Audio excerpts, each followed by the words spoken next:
Hi, everybody. I hope that everybody's having a great night. Thank you for joining us tonight on February 28th. I'm here with the fact that we ain't going back 2021. We had a lot of crazy victories and we also had a lot of leadership. And I'm just glad to everybody to be here tonight. And the first person I want to introduce before I truly introduce myself, the person that will be our entertainer to start the show will be Emmy Augustin. Please welcome Emmy.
Emmy, do you want to say any words before I move on? Yes, I want to give honor to everyone that's joining the program today. I want to definitely shout out our esteemed panelists. Um, each and every one of you brings something so relevant, and you know, uh, it's important that these voices are heard. And I just want to once again take the time out to thank you, Christian, and thank my brother, my comrade for life, Esteban, for inviting me to open up and be a part of this program. Once again, we're not going back, and I'm proud to be here, and I'm proud to be moving forward. Thank you, Emmy. And you see all the love in the chat. People are telling you did an awesome job, saying thank you. So we're gonna move into the agenda. Thank you for that start, Emmy. That was wonderful. Gave me some goosebumps. All right. So yeah, we ain't going back. 2021 annual celebration of the African American culture and struggle. And this is going to be a good night. So I'm with Citizen Action New York. My name is Christian Para. I also work with the Working Families Party, Free the People, Western New York. And thank you again for coming this evening when you could be doing something else on this Sunday night. So this is very special to me to know that over now 175 people are on here. Thank you to the panelists for showing up. And my co-host for the night will be Susan, and I'll introduce her in a second. First, I want to talk about the fact that this is a moment that Black Lives Matter has been elevated on a whole nother pedestal. And we need to make sure that we are creating reform and throughout the state and throughout the nation, as well as prison reform. We are sick and tired of the war on the poor. And we have to make sure that we actually take the opportunity right now in this highlight to fight back at all times. There's also a housing crisis that we actually work on as well, because we are going to see the most evictions that we've ever seen in 2021 after the moratorium is uplifted after May. And this is a very scary time because people can't afford to move. They can't afford to find another place when there's so much gentrification happening throughout the cities, throughout the nation, especially throughout New York State. Another thing that I'm working on too is the CCIA, which is the Climate and Community Investment Act. Let's make sure that we tax the polluters that have been killing our people, that have been giving our people cancer, that have been basically giving privileged wage to mostly white individuals. And we need to make sure that there's programs with the CCIA when this money comes in from passing the CLCPA, the Climate Leadership and Community Protection Act that we passed in 2019. Right now, that is the most progressive environmental justice bill that we passed. And we need to make sure now, take the next level and make polluters pay that are making billions of dollars. It's time to tax. It is time to tax the billionaires. And I could keep going about the work that I am doing with Citizen Action. But the number one thing that I do care for is reform. Let's stop the modern day slavery. Let's stop the systemic racism. Let's make sure that we move in a direction that is progressive, because we are not going back 2021. And Susan, take the floor and give it to them. Okay, good to be here with everyone, all of you. I know you're such good people who work so hard. I'm just here to say that I've been teaching at the City University of New York, both at City College and at Lehman College. And we recently lost a distinguished professor who we're dedicating the event to. Her name was Professor Leith Mullings, who was part of this host committee for many years, and she had also been a panelist. We want to carry the torch of Leith. She worked very hard with me and others tirelessly for racial equality and justice for all. She was part of the union, the Professional Staff Congress, which is the union at the City University of New York, which educates 500,000 students a year. And we have fought very hard to try to get no tuition. For 100 years, there was no tuition at the City University of New York. And in the 1970s, Blacks and Hispanics demanded to come to CUNY. And 6 years later, all of a sudden, the city and the state of New York said, we have no more money, and started imposing tuition on Black and Hispanic students. So we've been fighting to roll that back. The City University and all New Yorkers need a university to go to for free. So what we want is, we need to tax the billionaires. Our governor refuses to tax the billionaires. We've been asking year after year to tax the billionaires. So we will continue to fight in Leith's honor, and we also want to take a minute to remember her. So let's all stop for 1 minute to remember Leith Mullings and her wonderful family, Aaliyah Tyner, who also works for the City University of New York. Thank you.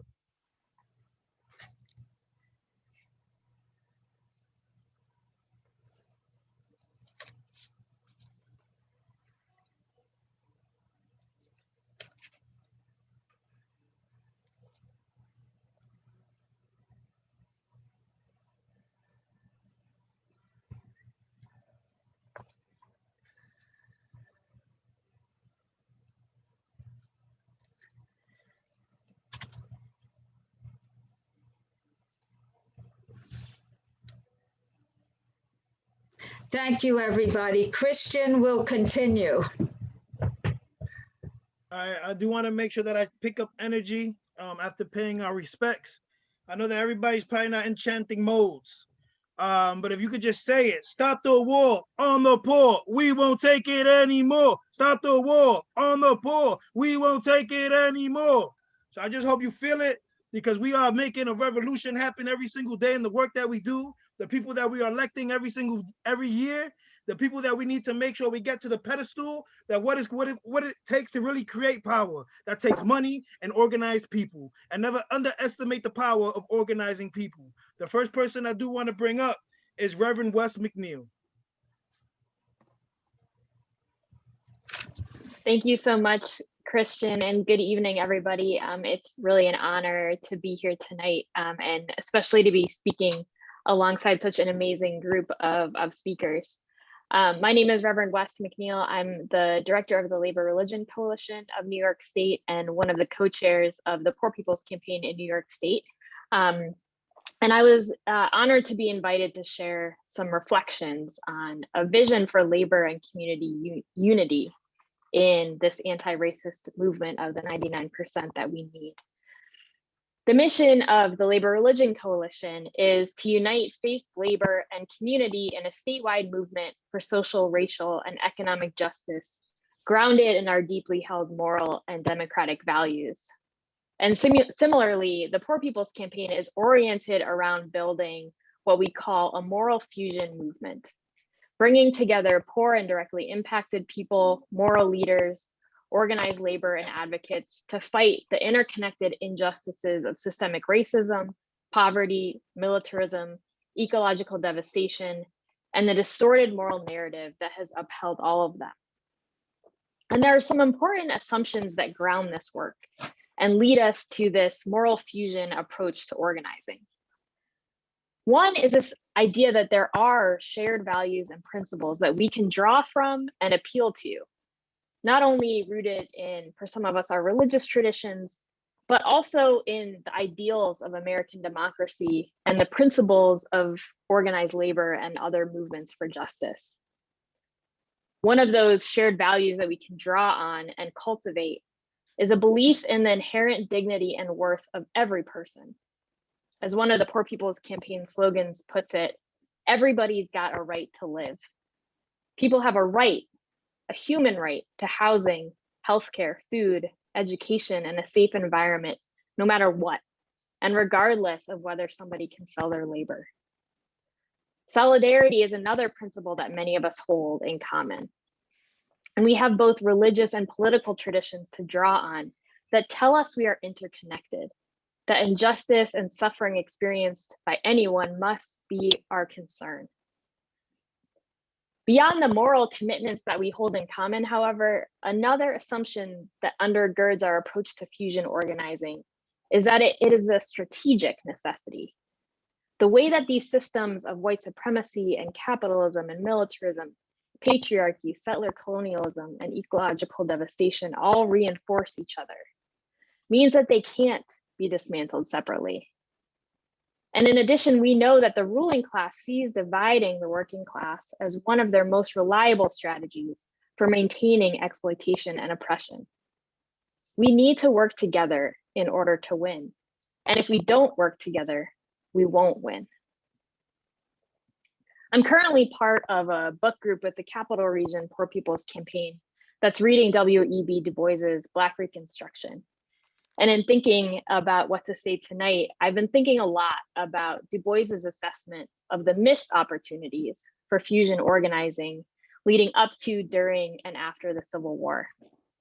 In particular, I've been reflecting on the ambivalence and even hostility of the white Northern labor movement to the abolition of slavery. It's a part of our history that I think is critical for us to reflect on.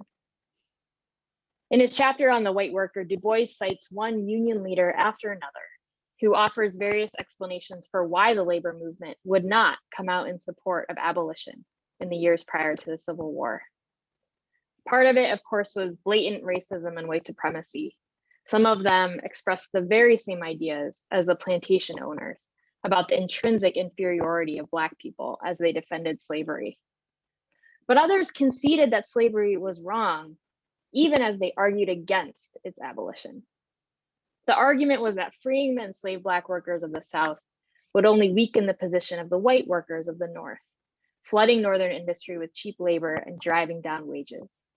Some went so far as to argue that Black workers were better off enslaved on a plantation than working for low wages in a factory. As Du Bois tells it, the refusal of Northern white workers to understand that 4 million enslaved Black workers were part of their labor movement set the stage for the defeat of Reconstruction and the expansion of imperialist white supremacist capitalism that subjugates all workers, but especially Black and brown workers the world over. The human cost of this failure on the part of white labor is staggering, and it's a cost that we are still paying. I've been ruminating on this the last couple of weeks because it feels like we might be approaching another inflection point in history, where, like the mid-19th century, transformative and even revolutionary change could become possible. Reverend William Barber, the co-chair of the National Poor People's Campaign, has been speaking and writing for years now about the advent of a third Reconstruction, a new revival of democracy and racial and economic justice that carries forward the unfinished legacy of Reconstruction and the Civil Rights Movement. We don't yet know what will come of the upheaval of the last year, but certainly the pillars of our economic and political order have been shaken. And all over we can see seeds and sprouts of a growing anti-racist and pro-human rights movement. And so we have to ask ourselves, if we are at a historical moment of opportunity, will we be ready? Will we learn not only from the successes, but also from the mistakes and those missed opportunities of our ancestors? So as a white person connected to the labor movement, these failures of the white labor unions in the past are sticking with me. And partly it was a moral failure, the failure to take the side of those being cruelly oppressed and dehumanized. All throughout the North during this period was an active abolitionist movement that amplified the stories and insights of those who had escaped slavery and exposed the utter cruelty and inhumanity of that system. And yet this wasn't enough to compel most unionists to take the side of the abolitionists and the enslaved Black workers. It was also a strategic failure. The white workers were not just connected to the 4 million enslaved Black workers of the South in a moral or spiritual sense. Their fates were connected in a very material way. And as Du Bois argues convincingly, if the white labor movement could have understood how much their interests were undermined by slavery and the devaluing of Black lives and labor, if the abolition movement could have understood the plight of poor immigrant factory workers, they could have joined to take on the Northern capitalists and Southern planters, and in Du Bois's words, become irresistible. So I want to close with just 3 lessons that I take from this history for our movement building today. And the first is that we have to cultivate in ourselves and our organizations the values of solidarity and compassion for humanity and for everyone who is exploited and oppressed. This love for humanity and capacity for compassion are qualities that we have to practice and prioritize. In the grueling day-to-day work, especially in times like these when we're surrounded by so much loss and suffering, burnout and compassion fatigue are real, but we can't afford to let go of our sense of connection to each other or to turn away from our siblings in struggle. Second, we have to study and build a deeper understanding of the conditions in which we're organizing. We have to understand the ruling class better. We have to understand ourselves better. The 19th century labor movement failed to see the whole picture and ended up playing into the hands of the capitalists.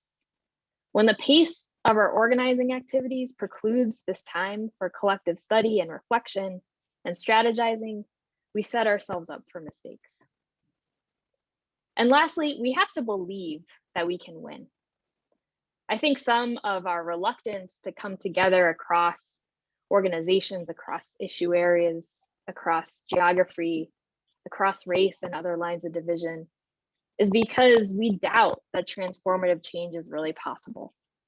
It's a failure of imagination or of faith. We don't think the working class will get anything more than scraps. And so all that's left is to keep fighting each other for them. But that's not true. And in these uncertain and dangerous and yet hopeful times, I find myself holding onto this, that in spite of the failure of the white labor movement, revolution did come to American soil. Black workers forced the hand of the Union, won their freedom, and ushered in more than a decade of the expansion of democracy, redistribution of land and wealth, and the establishment of publicly run programs to lift up the poor of all races. Yes, it was ultimately defeated, but what they accomplished was unimaginable just a short time before it happened. We may be living through a moment in history where we have such an opportunity again, an opportunity to bring about a third Reconstruction, where white supremacy and capitalism can be defeated and the promise of democracy can be realized. And if that's the case, let's do everything we can to be ready for that change to come. Thank you.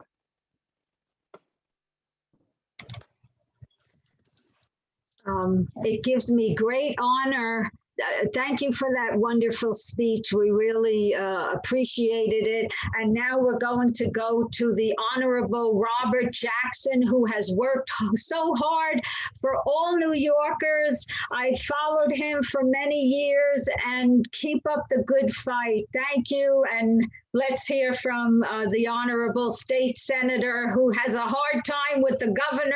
And I know you keep pushing him to help all the New Yorkers who need it. Thank you. Thank you. Thank you for inviting me into the program. I appreciate that. So I just wanted to say to all of you that we're a big family in New York. And so even though I'm from New York and I chair the city's committee in the New York State Senate, I talk about not just New York City, the entire family. And the family is all of the people in New York State, because understanding that the legislation and things that we pass has to be a holistic approach. If not, the other side will be voting against it. And, you know, they're part of the family also, but we have to look after everyone. So I just wanted to say that because we have a coalition called Invest in Our New York, which there are 6 bills in this coalition, in which I have the PIT, the personal income tax bill, that could raise up to 10 to 18 billion dollars to help New Yorkers survive. And so this bill basically starts at about 300,000, where there's no increase on, if you earn $300,000, you just pay the taxes that you're paying now. But if 400,000 for an individual, and then more for a family, you would increase your tax by $620. And then it goes up, of course, $1 million, 5 million, 10, 100 million. And so when you look at the PIT, that bill that I've introduced, it could bring anywhere from 10 to 18 billion dollars. Now, you know, the opposition is going to say, no, it doesn't bring in that much. Here's the bottom line. These 6 bills could raise up to $50 billion, so New York State will be able to take care of itself.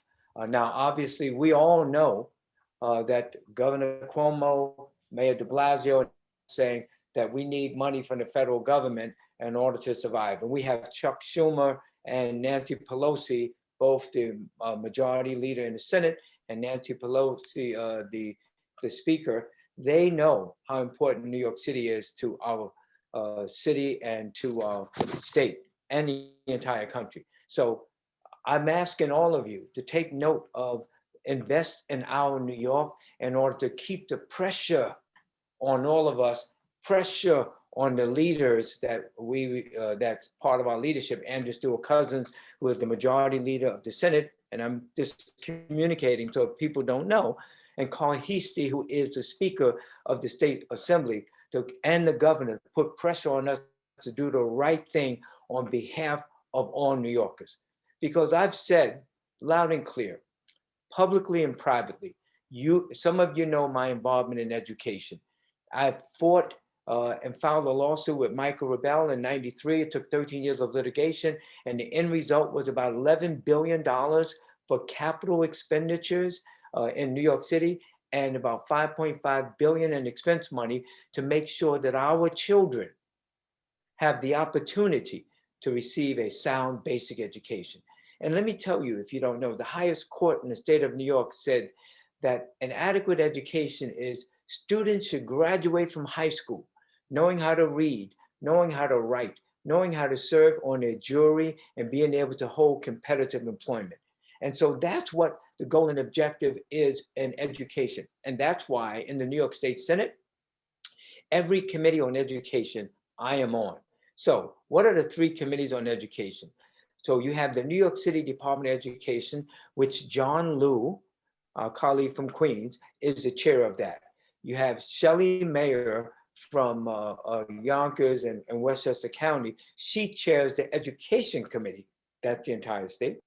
And then you have Toby Savitsky, who chairs the Higher Education Committee. And I heard someone saying earlier about free CUNY tuition going back to where it was before. Well, that's the part of the pressure that everyone has to bring. And I've said everyone, when I talk to PSC, when I talk to students. And so everyone, that means students, parents, faculty, everyone has to push together to make sure that happens.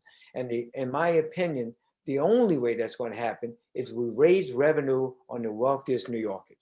Now, I don't want to take all of their money, but I just want to take a little bit more to help New York City and New York State survive. And let me just finish on that. I've said education is one that I push on a continuous basis. But let me tell everyone, and you know it, what the most important thing right now, and I say, we have to stop people from being evicted from their apartments. We have to stop people being evicted from their homes. That's the most important thing, so they don't become homeless. The number two is food insecurity is so vast that we need to make sure that everyone, no matter who you are, no matter where you live at in this state, has food in order to eat.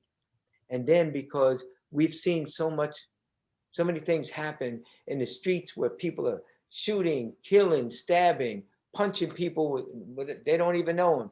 The mental anguish and being locked in under this pandemic has taken its toll on people's health and welfare. And so that is the most important thing. Housing, food, healthcare, and then education. And so that's why I ask all of you to please help push invest in our New York. But let me just say this. I want to talk about how important it is to be a legislator in the New York State Senate. Many of you know there was a group called the IDC. And the IDC were 8 Democrats that basically had an agreement with the Republicans to keep the Republicans in control. And if the people of New York State basically broke the backs of the IDC. We used to ask the question, how do you kill a snake? You cut off their head. And so Alexandra Biaggi was the one that took out Jeff Klein. And there were 5 other of us that took out other IDCs. And now, as a result of that, we're moving progressive legislation. Now, are we moving fast enough for everyone? No, we're not. But then again, what we want to make sure we do is stay in leadership so we can move legislation and not lose it. Like 10 years ago, when the Democrats had the leadership, they lost it in about a year and a half. We don't want to do that. And as you know, when I say you, all of you know, is that now we have a supermajority in the New York State Assembly. The Assembly has 150, there's 107 Democrats. We have a supermajority in the New York State Senate. The Senate has 63 members, and now we have 43. So if in fact we pass progressive legislation and the governor shall veto it, we have enough potentially, and I hope in fact, in reality, in order to override a governor's veto. So that's extremely important for all of you to know. And many of you were a part of bringing that about. But I want to just mention a couple of things, especially we're coming off Black History Month and moving into Women's History Month. I want to talk about a couple of bills so everyone can be aware of them, okay? So right now you have Jackson, just Yes. please, if you could try to be as quick as possible because of the long agenda. Sorry to cut you off. That's okay. I'll just take 2 more minutes. There's a Jackson-Hyman bill, which basically directs the Commission of Education to convene statewide regional conventions in order to provide mentorship and networking opportunity for teachers of color, because most of the teachers in the state of New York are not teachers of color.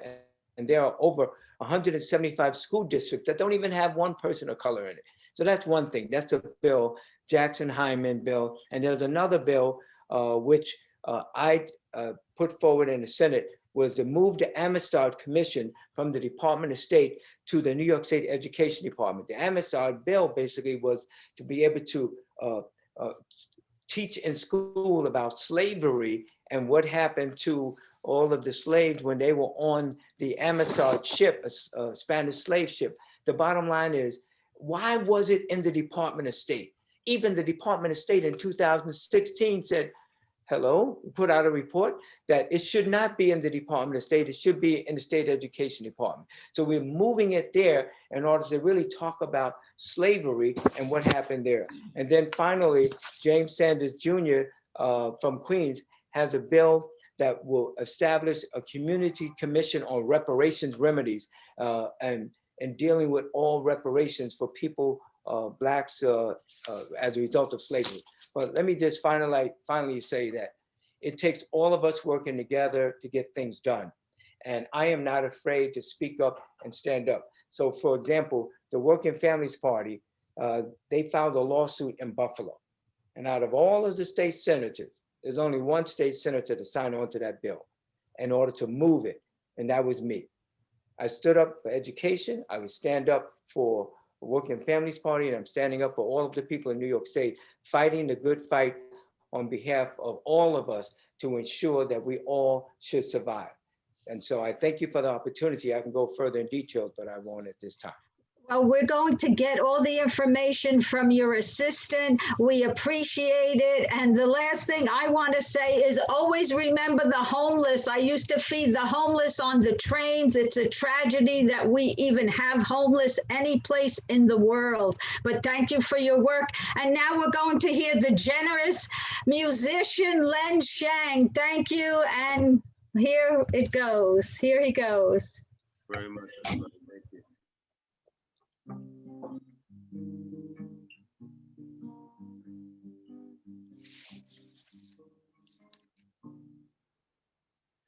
You lose when you win in the society that we're in. Look around, what do you see? They have nice homes, we have poverty. Can this be the pain we share? So proud to be with you here. People we precious to hear. So you see, someday we shall be free. Freedom. Free. Freedom. Yeah. 51 rounds was justice for he. He was gunned down. They were set free. How are his mommy and daddy supposed to sleep when they know that killers roam the street? Can this be the pain we share? So proud to be with you. My people, we precious to eat. So you see, someday we shall be free. Freedom. Free. Yeah, yeah, freedom. Free. Freedom. Everybody singing free. Freedom.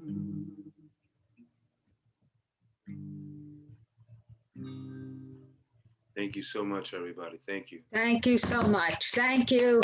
And now, with great honor, I'm going to introduce Rosanna Cambrone, one of the great leaders of the Communist Everybody, Party. I mean, give a USA. round of applause. You've seen the love in the chat. Yes, sir.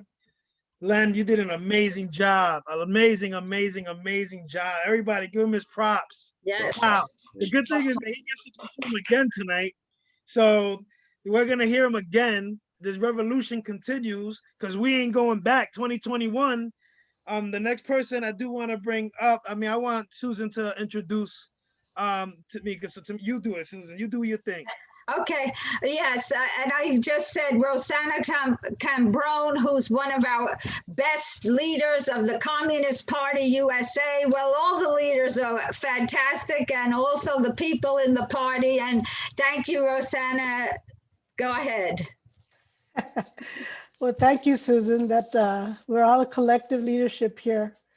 Good evening, comrades and friends.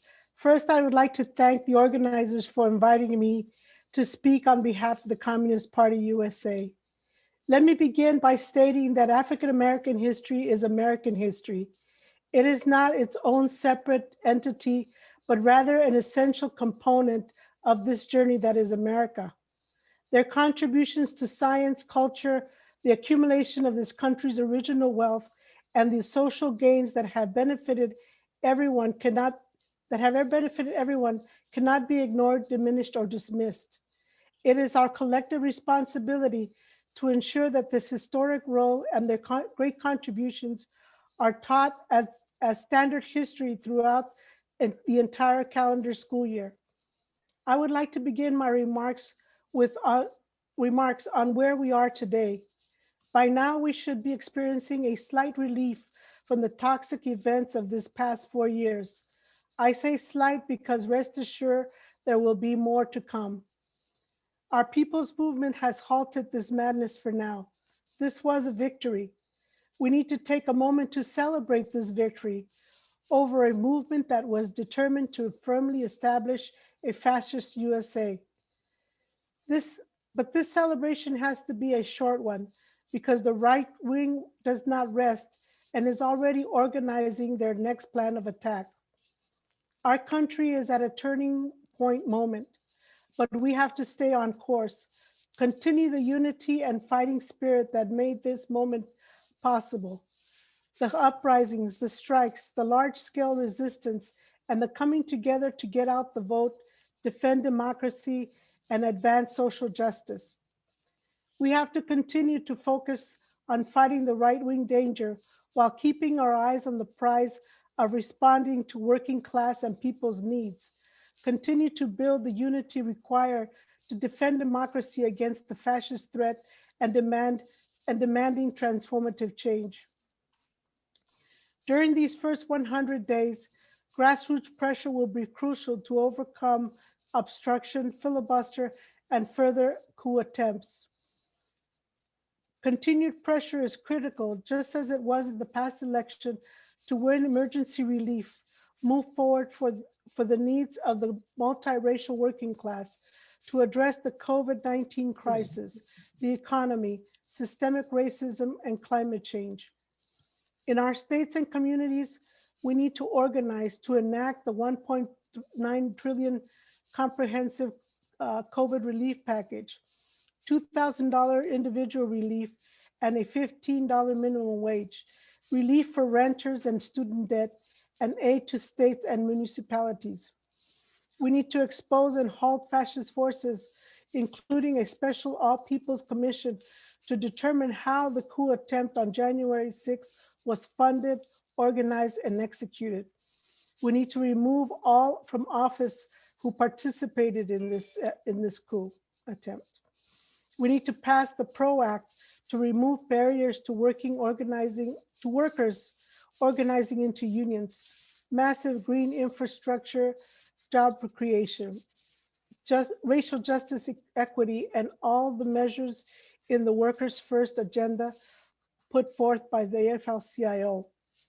We need to support the 7 planks of the People's Agenda developed by the Congressional Progressive Caucus with the Poor People's Campaign, including legislation to dismantle racism, restore and expand the Civil Rights Act and Voting Rights Act, enact statehood for the District of Columbia, create a just immigration system, hold corporations accountable, and shift funds from military to human needs.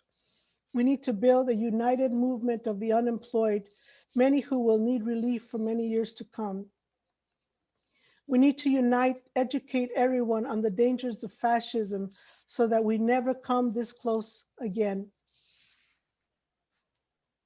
While addressing economic and social problems, it is critical that we expose racism, sexism, homophobia, and anti-communism as tools of the right used to divide our multiracial working class and keep this for-profit capitalism system going.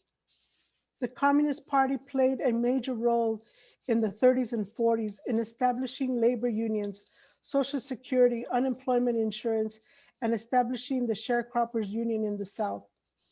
We were able to do this through the building of a strong, united, multiracial working class. From its founding, the Communist Party USA has always understood that without fighting against racism, we cannot pave the way for a more just social society. Marx himself was keenly aware of the pivotal role that racism played in maintaining this capitalist system of exploitation when he wrote, "Labor in the white skin can never free itself as long as labor in the black skin is branded." Our party has been blessed by the contributions that so many African Americans have made in helping to shape our party policy, understanding, and analysis.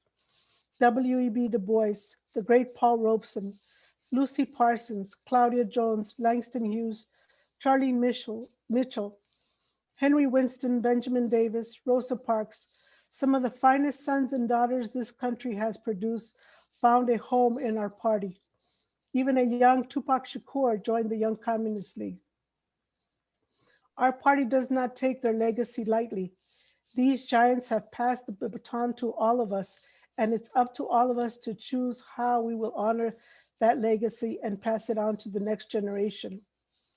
We as a party would like to invite those who are not yet members to join us, to collectively work to achieve a more democratic, humane, and sustainable society. We're not going back, forward together. Thank you. Wow, wow, wow, wow. That was beautiful. The next person I want to bring up, her husband just passed away from where I'm, doing my work in Buffalo. And she's from the Bronx, actually where I'm from. But I do want to pay my respects to Bay Lumpkin's husband who just passed. And you know that he's still with us, his spirit is with us, and B will be the next person speaking. B Lumpkin, please take the floor. Thank you so much. You know, that will clear up. When you ask someone who's 102 years old to speak, you're going to get some history. And I've been asked to speak about the people's world and the daily worker before it. Now, back in 1943, when I left New York City to work in a Buffalo defense plant and help win World War II, I met Hattie Lumpkin, community activist, a New York State communist leader, and later to become my mother-in-law. Well, she took me by the hand and showed me how to sell the Daily Worker, predecessor to the People's World. We went door to door in the workers' neighborhood. Hattie knocked on the door, said we'd like to talk about workers' issues, and 9 times out of 10, they'd invite us to sit at their kitchen table. We're fighting for the double V, Hattie explained. Victory against fascism abroad and victory against racism at home. That would lead to a great discussion, winning a new subscriber. Now I go back even earlier with the People's World. In 1933, I joined the YCL, Young Communist League. Our biggest campaigns were fighting for jobs and relief for the unemployed and fighting to free Angelo Herndon and the Scottsboro Nine. We saved the lives of the Scottsboro Nine. And by the way, we went international, and People's World, one of its great resources are the international news and our connections with movements around the world. We also freed our comrade and fellow YCL member, and I had the pleasure of meeting him right outside the national office of the Communist Party, Angelo Herndon. What was his crime for which he was charged with sedition, and the penalty was death? He was charged with organizing and leading a march of Black and white unemployed workers in Atlanta, Georgia in 1932. And since we have a historian about to speak, I'm not sure that date might have been 1931. The slogan was, Black and white unite and fight. Without this fight against racism and for unity of workers, we could have never organized the CIO. And I know because I was a CIO organizer back then.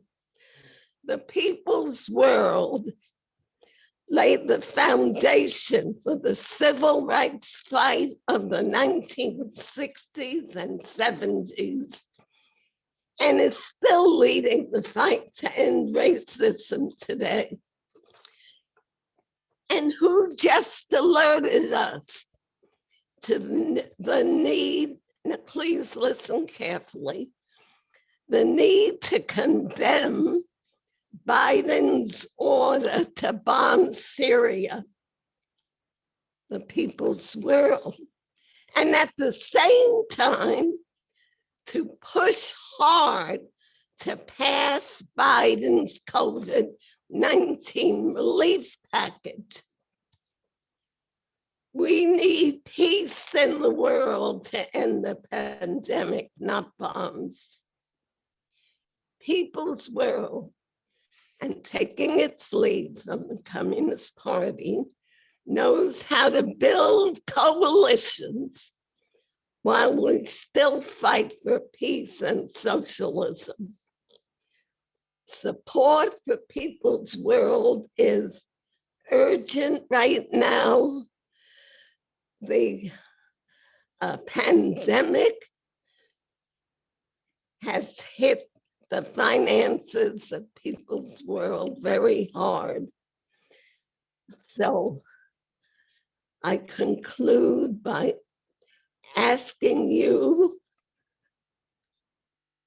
whether it's online or you send a check to our office, and I know our chair is going to help us by giving us the exact address. Put something extra. I'm not hearing the chair. But that's what I'm going to conclude with. Put something extra into that donation. We'll put it in the chat. People could send their contributions to 235 West 23rd Street to the People's World. Or you can go right to the peoplesworld.org, and you will see in the upper right-hand corner a big enough box to click in and make your contribution online. I just did that, and I don't want to brag about how much I gave, but do accordingly. And I just put it on the screen so everybody could see it, peoplesworld.org/AAHM. Once again, peoplesworld.org/AAHM. Please make a donation. It's not even just a donation, but an investment. Bay has been putting in work day in, day out for so many years. It is time to invest into the fight. It is time to make sure that we are standing and we're actually not just talking about it, but putting action to the work that we do. And Bay, thank you so much. You are amazing in the history that of work you've done. And I'm doing the same thing from Bronx to Buffalo and busting my ass to make sure that there is freedom, there's equality, and making sure that everybody, especially women, are put on a pedestal to make sure that they're getting the wage that they deserve. So thank you so much, Bay. You are amazing. Once again, not just donate, but invest. Go to peoplesworld.org/AAHM. Please invest. I'll leave this up for just the next 30 seconds so that people are looking at the link, and then we'll move back into Lynn. But Bay, thank you so much. Do you want to say any final words? I mean, B, do you want to say any Sure. words? Sure.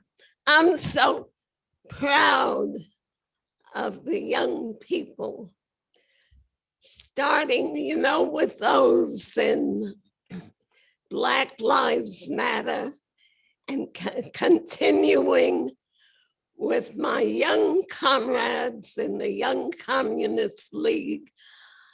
I have a good feeling about our future. But we have to give whatever we have learned and all of our resources to this next generation to carry on. So thanks for that chance. And anytime I have a mic in front of me, somehow I'll find my voice. For our cause, we're not going back.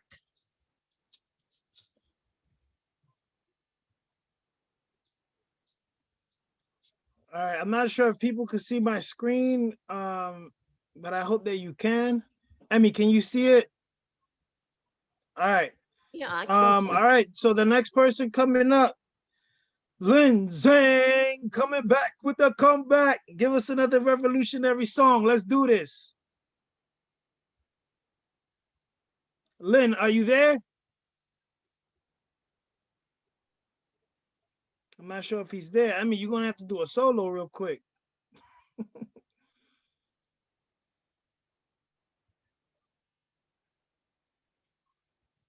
I mean, you want to give us a instrumental real quick? I don't know where Lynn is at. I'm gonna have to spit some bars. If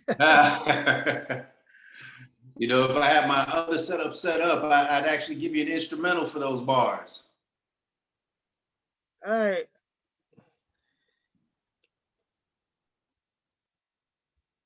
I mean, I'll do something, I don't know, inspiring speech if you guys really want to hear it. Because, I'll say something that happened in Buffalo. We changed 16 policies in June in reform. I know that Governor Cuomo put a lot of pressure on New York State to make sure that reform is continuing throughout every city and state. We're going to see on April 1st, which is their deadline, to see what reform really looks like. We know that a lot of BS is probably going to happen, but at the same time, we need to make sure that we are putting pressure on our mayors and our city council. So if you could, try to make sure that you put in your recommendations before April 1st, especially in New York State. Put your recommendations as quick as possible because it's time for reform. So Susan, you can take the floor. Yeah, Susan, by the way, your energy is so great on this call. I just want to say thank you. Yeah. Well, I just want to say two things. One thing I wanted mentioned it before, that I work with the Bronx Support Committee for the homeless in the Bronx, where we've been feeding the homeless for the last 20 years. And we've had a temporary homeless shelter because, as I mentioned before, there shouldn't be homeless. And that's something that we have all been working on through the party, through socialism. We believe nobody should be homeless. And I'm glad B mentioned it, because at the colleges I teach, one of the textbooks I use is called Making Peace. I was so upset with the bombing. It's disgusting. Is that what we wanted? Another administration who uses bombs instead of diplomacy? What happened there? Anyhow, and so as Dee said, and Rosanna said, yes, we have to work hard to have the COVID-19, the relief $1.9 billion passed so people can live. It's horrible. And thank you all for struggling. And now I'm going to introduce Gerald Horn. Okay, thank you. And go ahead, Gerald.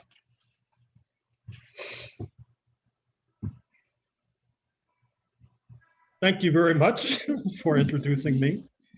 And thank you all for inviting me to share some comments about Black History Month 2021. I'm basically going to pursue three themes with you today. One theme is the current moment, both domestically and globally. And hopefully this will provide some guidance as to how we develop strategy and tactics going forward. Secondly, I'm going to provide an analysis of Black history going back to slavery, marching up to the present. And there are many ways to view this notable record.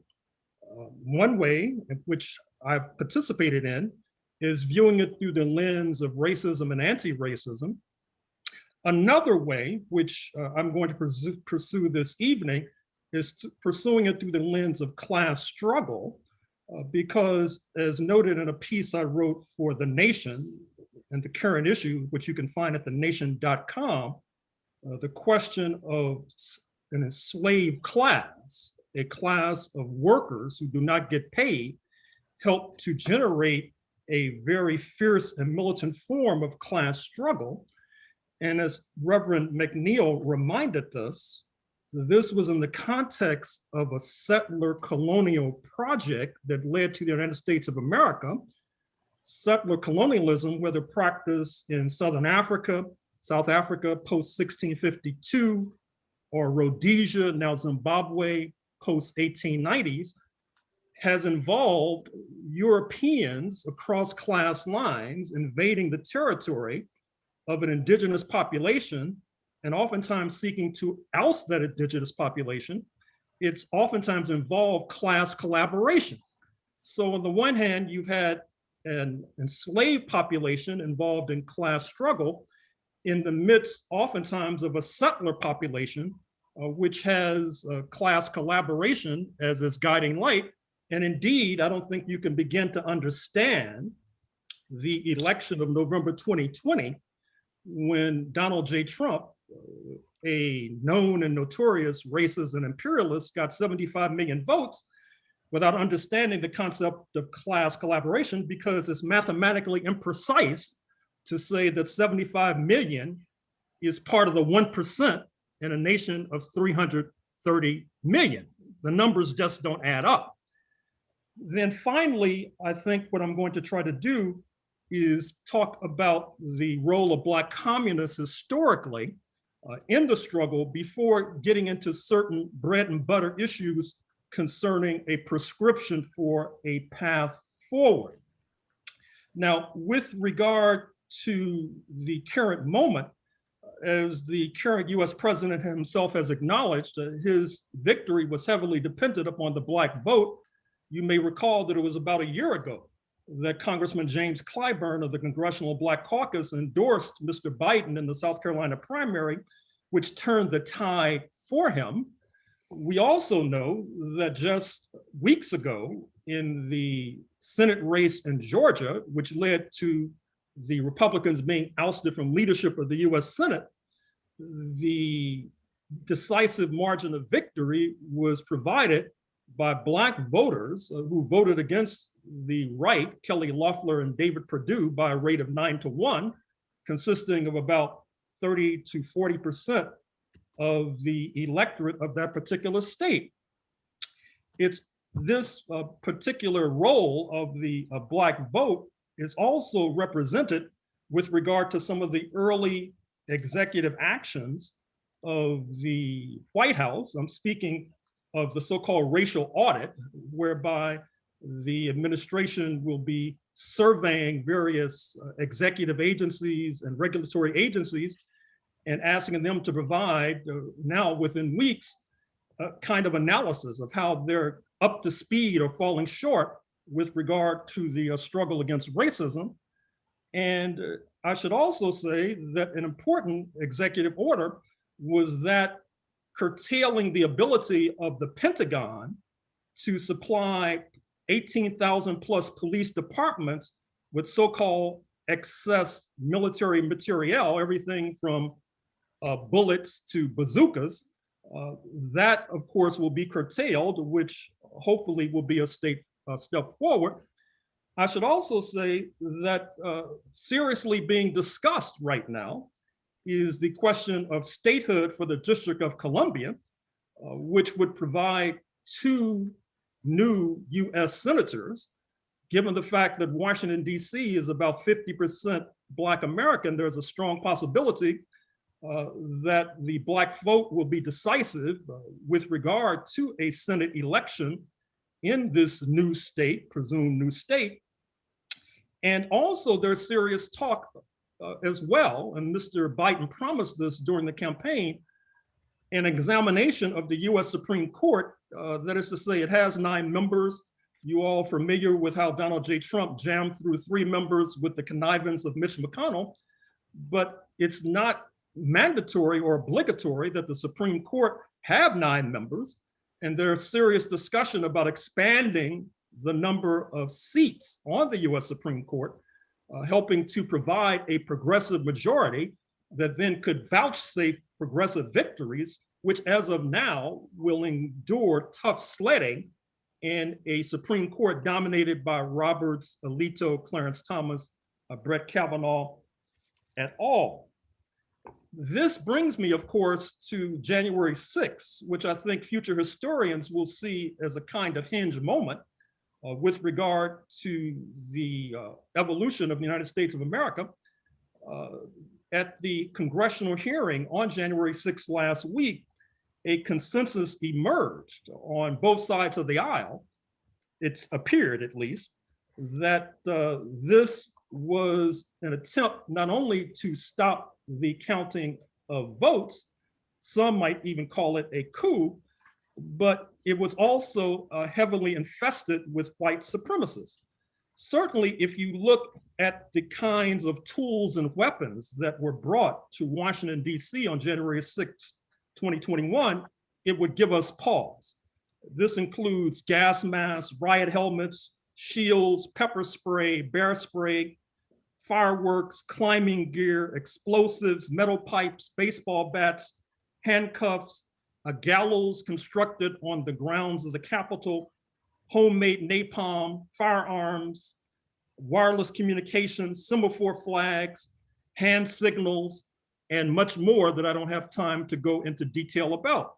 Certainly, these ultra-rightists, including the Oath Keepers and the Proud Boys and the Boogaloo Boys and the 3%ers and all the rest, had very serious business in mind when they invaded the Capitol on 2006. You should also, 2021, January 6th. You should also take very seriously the statements by certain leading members of the Congressional Black Caucus, including Congresswoman Ayanna Pressley of Boston, one of the so-called squad, who complained that the panic button in her office was stripped out just before January 6th, not to mention the fact that before January 6th, for example, on January 5th, there were these sightings of Republican congresspersons giving protesters, quote unquote, tours of the Capitol, so that presumably they would be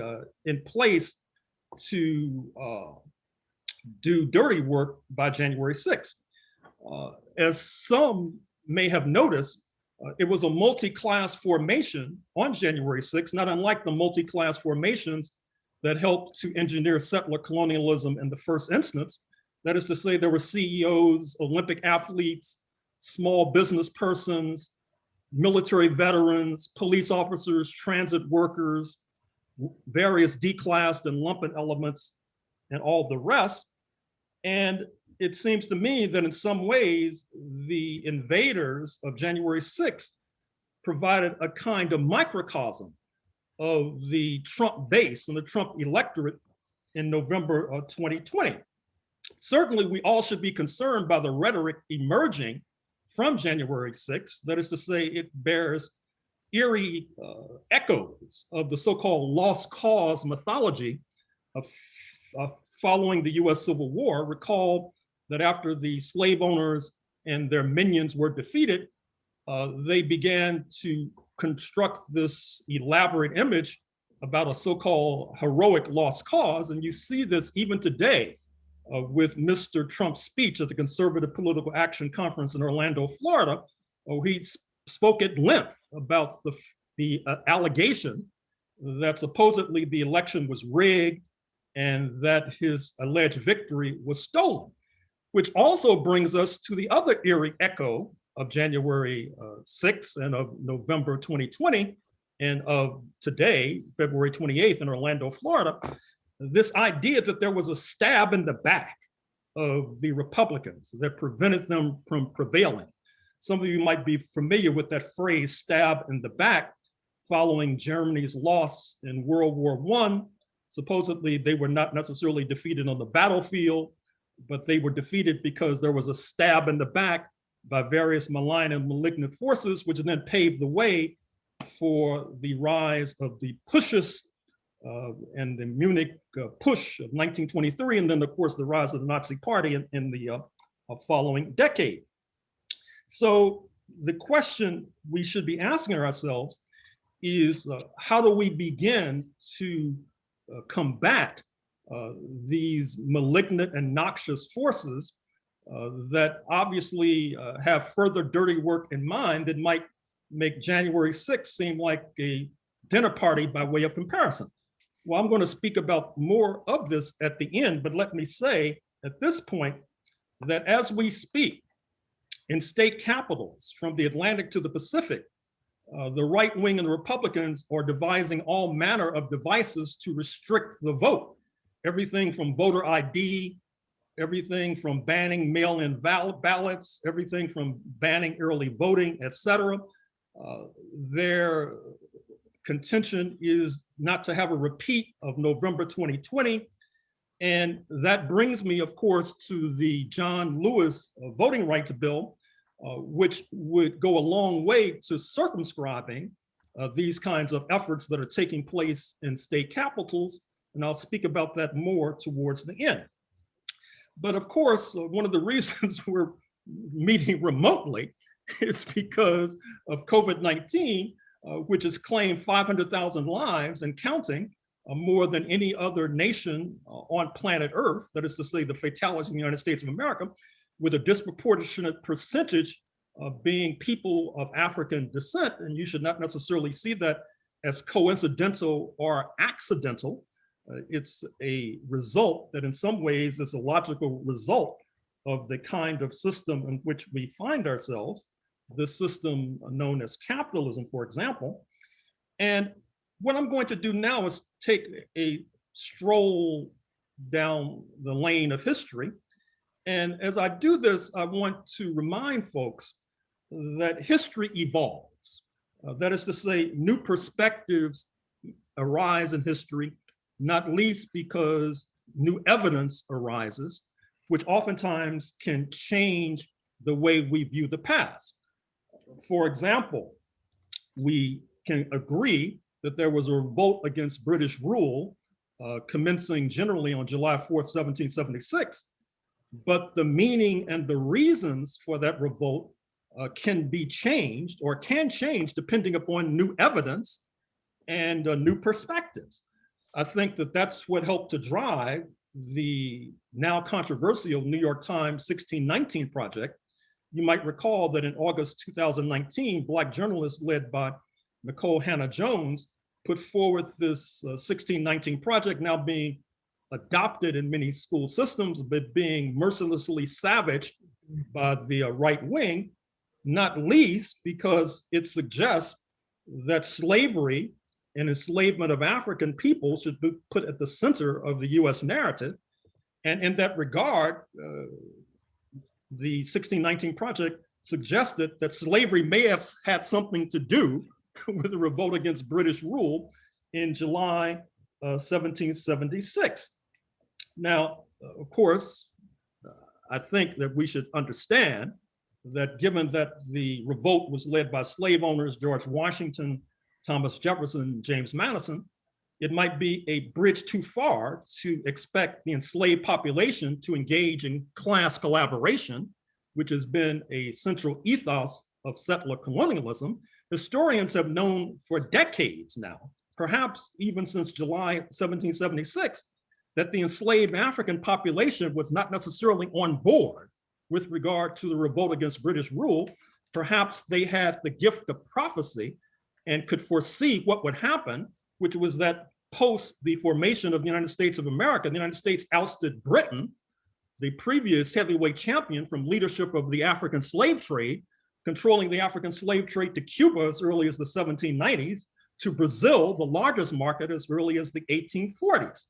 However, this notion that the 1619 Project, is fair to say, to speak colloquially, freaked out the right wing. Donald J. Trump appointed a so-called 1776 commission. One of the first acts of the new administration was to cancel this 1776 commission by executive order. And I must say, I agree wholeheartedly with the cancellation of the Trump-invested 1776 commission, because I think we need to realize, once again, that new evidence and new perspectives help to change the way we view the past. I mean, if we're teaching a biology class, for example, I think it would be probably a bridge too far to only use Charles Darwin's 1859 text, Origins of the Species, and organize subsequent revelations concerning DNA arising in the 1950s. Likewise, we know much more today than we did in the past about the relationship of the enslaved African population to Mexico, for example, how thousands of enslaved Africans from Texas, Tejas, fled into Mexico, how Mexico abolished slavery decades before the United States of America chose to do so, how Texas seceded from Mexico in 1836, not least because Mexico, under a president of African descent, Vicente Guerrero, had moved to abolish slavery. And of course, he was subsequently executed. We know that the United States waged war on Mexico, not least because of the issue of slavery, and how that led to the United States taking over California, now the largest and most affluent state in the United States of America. We know that during the revolutionary decade in Mexico, 1910 to 1920, there was strict solidarity between the Black population on this side of the border and the forces in Mexico City. Jack Johnson, the heavyweight boxing champion, a Black American born in Galveston, fled into the waiting arms of Mexican revolutionaries during that revolutionary decade. All of this is relatively recent knowledge, and we would be purblind if we were to ignore this new evidence based upon new perspectives, simply because people maybe 75 years ago were not aware of this new evidence and new perspectives. So what I'm trying to introduce is this idea, or I should say reaffirm this idea, that when we're marking Black History Month, to a certain degree, we're marking a month of class struggle because the enslaved population was locked in to a class relationship that was cruelly antagonistic, that provided few alternatives beyond militant and fierce struggle. We see this as well with regard to how the Black population, and we know that the entire system of capitalism was built upon their backs and shoulders. We know this not only from the work of Karl Marx, but we know it from the work of the former founding father of Trinidad and Tobago, Eric Williams, in his book, Capitalism and Slavery. We know this from the work of the Guyanese scholar Walter Rodney and how Europe underdeveloped Africa. And but for the militant struggle of the enslaved population, it's possible to say that capitalism would have evolved in a more monstrous fashion than it did. Now, let me just speak a few moments about some of the origin moments of this system known as capitalism. There are many possible starting points, but for the sake of brevity, let me plunge you into the island of Jamaica in 1655, which to that point had been controlled by the Spanish. But at that particular moment, the Republican forces, small r, under the leadership of Oliver Cromwell, they had beheaded the king, invaded Jamaica, overthrew the Spanish, and at the same time, this leads to other forces migrating to Jamaica, helping to inaugurate a so-called sugar boom, because in some ways, sugar, which was not only used to sweeten your tea and coffee, but for the longest time was seen as a mark of sophistication. If you used it, was seen by some as a miracle drug, was part of the key that led to the rise, not only of London, but of capitalism itself. The sugar boom leads to the pouring of more money into the coffers of London, allowing for the construction or the further construction of a shipping industry, which could be used to transport more settlers across the Atlantic, which could be used to transport more enslaved Africans into the Caribbean in particular. And what happens, and another hinge moment comes in 1688 with the so-called Glorious Revolution. And once again, I think we know more in 2021 about the Glorious Revolution than perhaps previous generations may have glimpsed or may have known, because we now know that part of what motivated this revolution in London, in England, was that the merchants wanted to elbow their way in to the lucrative nature of the African slave trade, one of the most profitable enterprises known to humankind. You can invest $1 and get $1,700 back. You have folks sitting on Wall Street today who would sell their firstborn for a 1,700% profit, let alone some African person they did not know. So this led to the so-called free trade in Africans movement, as the wings of the monarch were clipped, leading to the figurehead that is Queen Elizabeth today in Windsor Castle. And what happens, of course, is that this generates even more wealth as the merchants begin to descend upon West Africa in particular with the maniacal energy of crazed bees, handcuffing and manacling every African in sight, dragging them across the Atlantic to work for free. Needless to say, many of these Africans were not enthusiastic about this process, which helps to inaugurate fierce class struggles. In the first instance, in the Caribbean, in Jamaica and Barbados, class struggles of such intensity that it causes many of the settlers to engage in what I call a great trek to the North American mainland. South Carolina, in some ways, was an extension of Barbados, when in the latter part of the 17th century, you have the planters and their families begin to migrate to South Carolina. However, migrating to the North American mainland does not save them. You have a major slave revolt in New York City in 1712, another slave revolt in New York City in 1741. London waged war against the allies of the enslaved Africans, because the enslaved Africans had an internationalist orientation, and they oftentimes allied with the Spanish against the English, as they did with regard to a slave revolt in South Carolina in 1739, or allied with the French in Quebec, Canada, against the slave owners of New York City, as they did in 1712 and 1741. So London wages war against the Spanish in Florida, against the French in Quebec. They are successful. They go to the settlers and seek to have the settlers pay more taxes to subsidize these wars. As you know, the settlers, even today, at least the elite amongst them, are highly reluctant to pay taxes. I guess that's because they were marinated in a system whereby people work for free, and they expect people to get services for free as well without paying taxes. So London then irritates and infuriates the settlers more in 1772 when it legalizes slavery in England itself.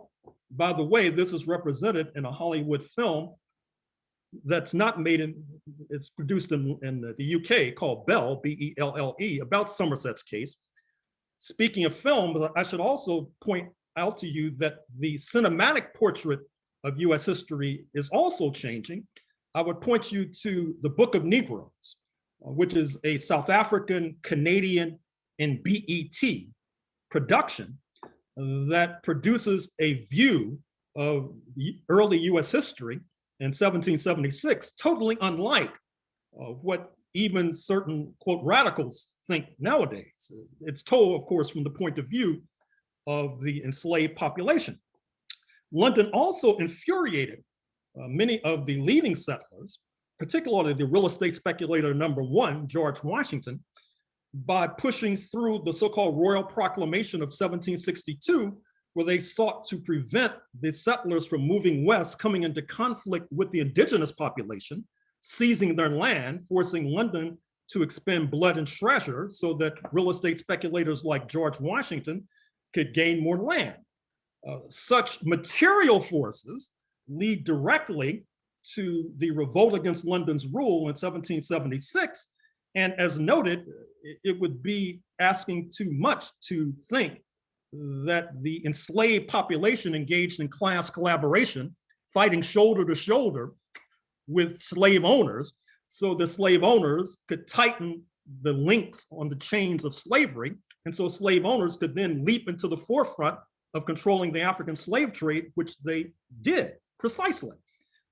One of the points that I make in my book on 1776 is that in order to understand 1776, you should also understand, for example, what happened in Rhodesia, now Zimbabwe, in 1965, when the settlers revolted against British rule because they thought Britain was moving towards one African, one vote, and that would have ousted the white minority regime from power, or from what happened in Algeria with another settler regime in 1959 and 1960, when they all actually sought to overthrow the colonial regime in France. You should also look at Canada, a control group, as the social scientists might say, which did not revolt against British rule, but today has, in terms of one of the basic elements of civilization and society, has the sort of single payer healthcare system that the United States right now can only dream about. And you would expect the so-called revolutionary republic, as the United States purports and claims to be in the forefront of healthcare, as opposed to Canada, which did not revolt against British rule. Or, for example, you should compare the United States to its peers. Pre-1994 South Africa, Australia post-1788, Rhodesia up to 1980.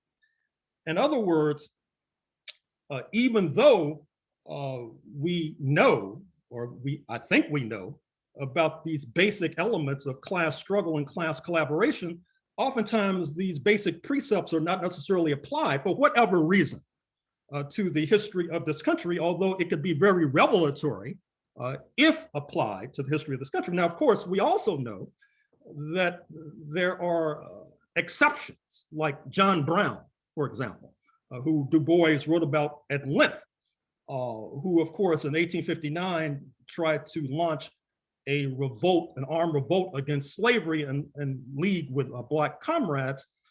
And we also know that he was captured and executed by the slave-owning class. But certainly that was a spark that led to the US Civil War. And once again, I don't think you can understand how and why it is that the so-called Confederate States of America, which led a revolt against the United States government, 1861 to 1865, leading to the deaths of hundreds of thousands, how and why it was that the Confederate Army was not exclusively comprised of slave owners. Actually, it was disproportionately comprised of non-slave owners. And unless you understand the concept of class collaboration, you will not be able to understand that. Just like unless you understand the concept of class struggle, you won't be able to understand how tens of thousands of Africans joined with their Euro-American comrades in helping to destroy the slave system by the spring of 1865.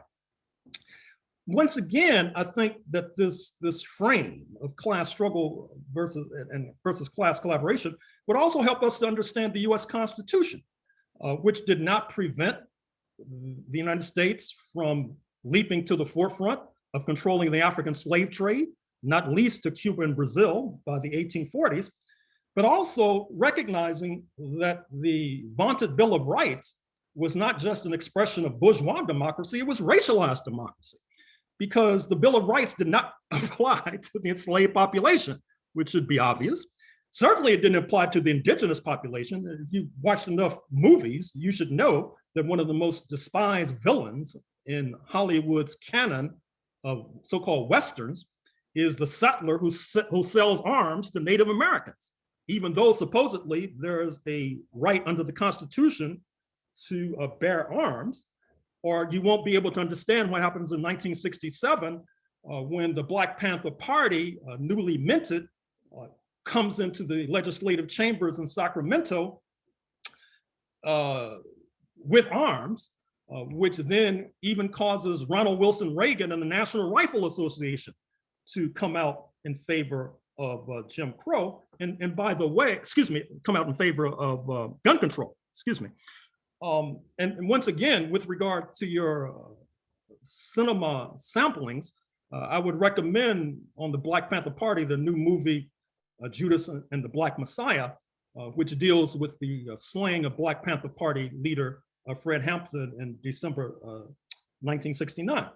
So given what I've said, what helps to upset the apple cart with regard to slavery? Well, of course, it's the Haitian Revolution, which ignites a general crisis of the slave system between 1791 and 1804 that can only be resolved with its collapse.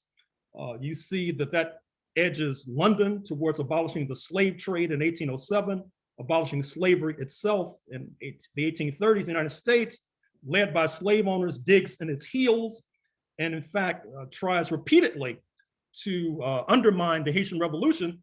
And part of, once again, the new evidence and new knowledge, we know, for example, that if you want to understand the history of the Dominican Republic, for example, and how it emerged in 1844 on the same island, Hispaniola, as it's been called, that once was controlled by Haiti, you have to understand one of the most successful attempts at covert action by Washington, which leads to a split of the island. Once again, if you want to give the United States props for being a refuge and sanctuary for Europeans fleeing persecution, well, keep in mind that by the 1930s, the Dominican Republic, under the leadership of dictator Rafael Trujillo, was massacring Haitians on the one hand and welcoming those fleeing Nazi persecution on the other. It's not because it was progressive, it was because he was trying to, quote, whiten the population, not unlike what happened in the United States when it was seeking to, quote, whiten the population as a lever against a class struggle. It's not surprising that with the Haitian Revolution, the abolition of slavery in North America, that you begin to see the rise of a class project, the rise of a labor movement in the United States, the rise of a struggle for an 8-hour day. The class project, of course, takes a great leap forward in 1917 with the Bolshevik Revolution. And what's interesting there is that I don't think you can begin to understand the animosity, the hatred of the Bolshevik Revolution and what subsequently unfolds over succeeding decades without understanding that between 1861 and 1865, you had one of the most significant and one of the largest uncompensated expropriations of private property in the history of humankind, when the slave owners were expropriated of billions of dollars in property in enslaved Africans without being compensated. And if you paid attention to Mr. Trump's speech in Orlando today, you might not have been surprised about the invective directed against socialism, which in the minds of many sitting in the audience involves precisely in their minds the uncompensated expropriation of private property. I should also say that with the Bolshevik Revolution, you see the evolution of humankind. That is to say, pre-capitalism, you had feudal systems, particularly in Europe, where religion was an axis of society. With the rise of capitalism, you see the rise of the race project, that is to say, enslaving Africans, presumably on the basis of their purported inferiority, and then that's disrupted by the Haitian Revolution. And then by 1917, you have the rise of the class project. And I would suggest that we're still in the midst of this struggle with regard to the class project. Unsurprisingly, many of the best and the brightest amongst Black Americans, the tallest trees in our forests, flocked to the class project, not least because they saw in the class project a way to erode the lingering innards of the race project. No better example perhaps can be articulated than the example of William Patterson, a Black lawyer born in California in the 1890s, dying in 1980. You may know him because of his leadership of the Scottsboro case in the 1930s, a case that marked a significant departure in the struggle for Black liberation, not least because it internationalized the struggle against racism and against class oppression and against national oppression, with Patterson at the forefront. And of course, I'm sure you're familiar with his close friend and comrade, Paul Robson, born in 1898 in New Jersey, passing away in Philadelphia in 1976, in between becoming perhaps the best known Black American of that era as an athlete, performer, and of course, as a political activist as well, helping to found the Council on African Affairs in 1937, which is the earliest organization that moves aggressively towards seeking to undermine racism, settler colonialism, and ultimately apartheid in South Africa.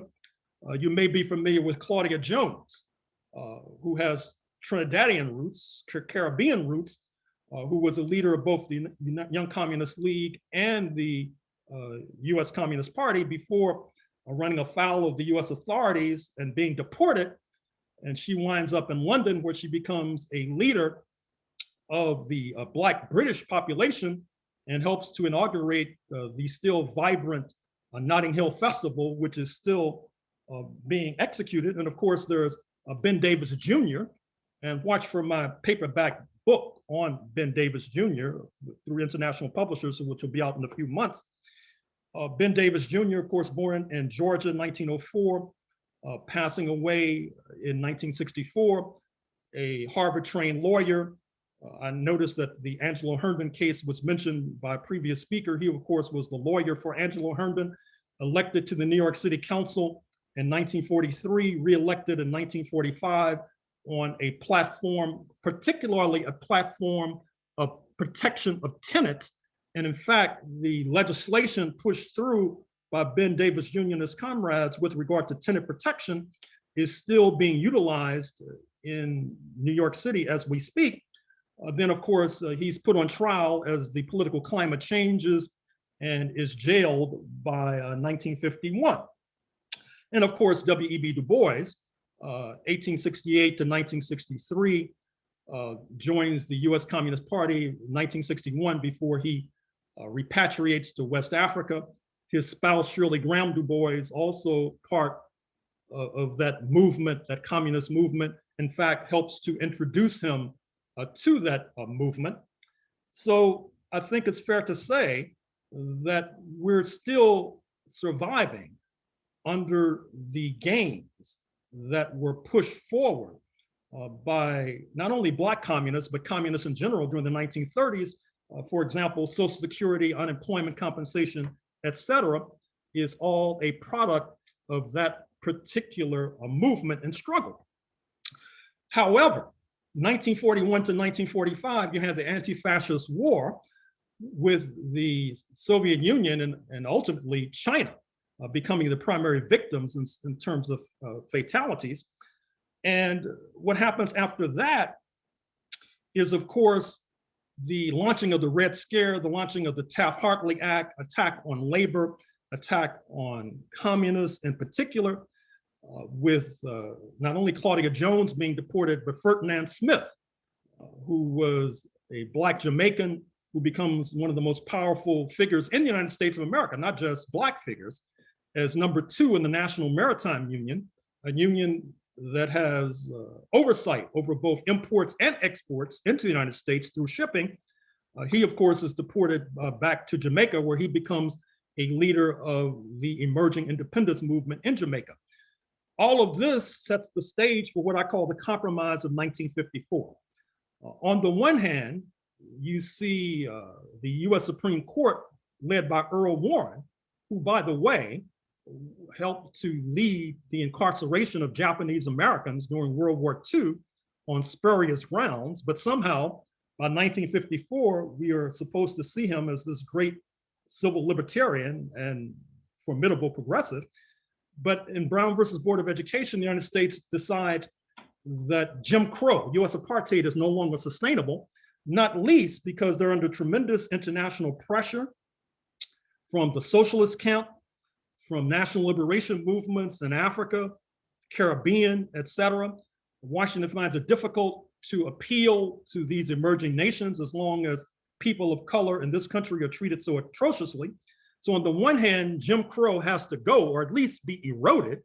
But on the other hand, the compromise is that the previous generation's leaders, Patterson, Claudia Jones, Ben Davis, Ferdinand Smith, et al., have to have their wings clipped, to put it mildly, jailed, driven into exile, etc. This obviously leaves the movement in a rather perilous predicament.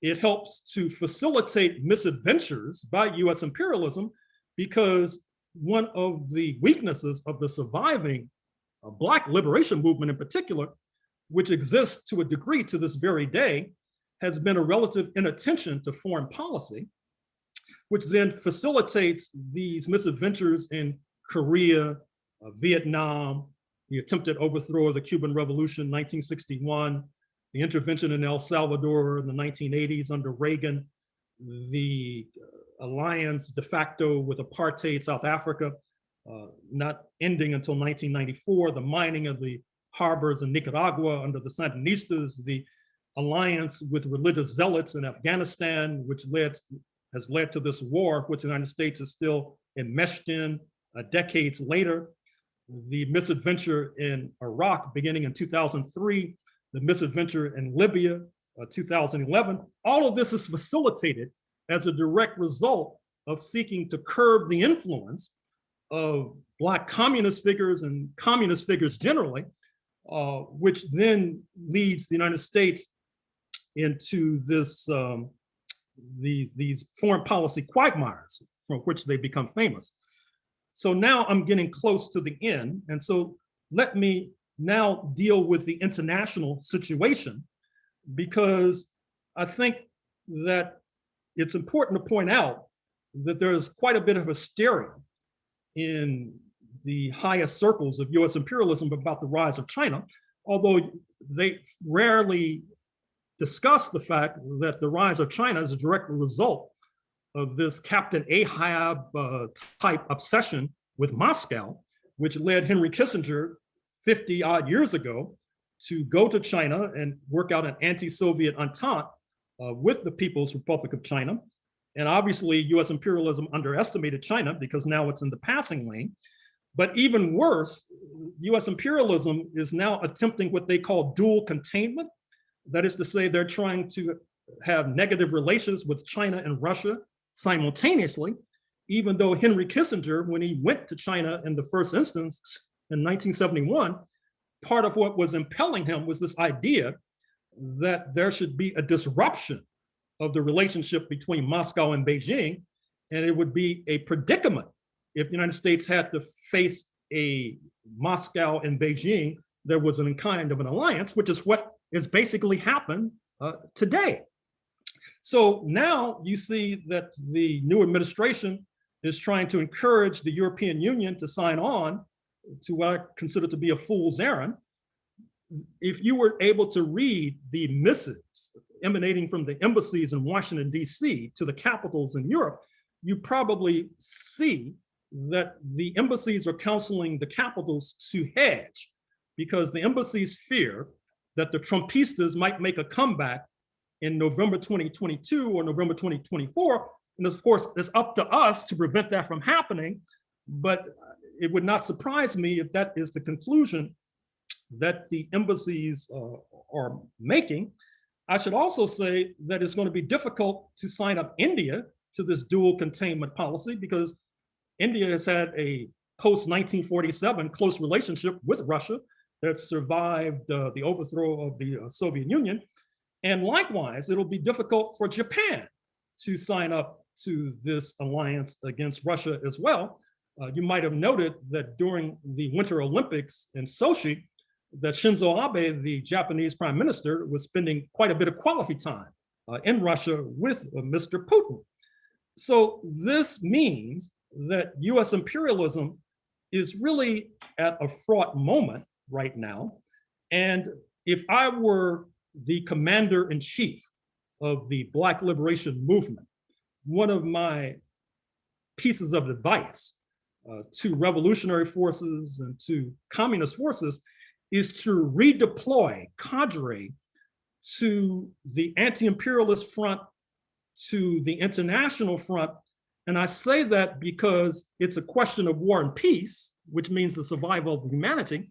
But also, this is a result of the fact that many of the forces with which we share a trench domestically, the NAACP, the Congressional Black Caucus, they have not distinguished themselves with regard, generally speaking, with regard to staunch anti-imperialist positions.